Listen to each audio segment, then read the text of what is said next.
আমি আজকে অত্যন্ত আল্লাহর রহমতে আল্লাহর সাহায্য কামনা করে এই কথা স্পষ্টতই বলতে চাই, এই মঞ্চে আমরা যারা আছি আমাদেরকে গ্রেপ্তার করেছিল, বারবার গ্রেপ্তার করেছে।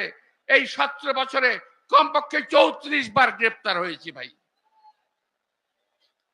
কই আমি যখন গ্রেপ্তার হই, আমাদেরকে যখন জেলে নেয়, আমাদের যখন কোর্টে আনে, মির্জা ফখরুল ইসলামকে যখন কোর্টে আনে, যখন আমানুল আমানকে কোর্টে আনে, যখন আমার নেতৃবৃন্দকে কোর্টে আনে, সবাই তো ফুল দিয়ে বরণ করেছে আমাদের।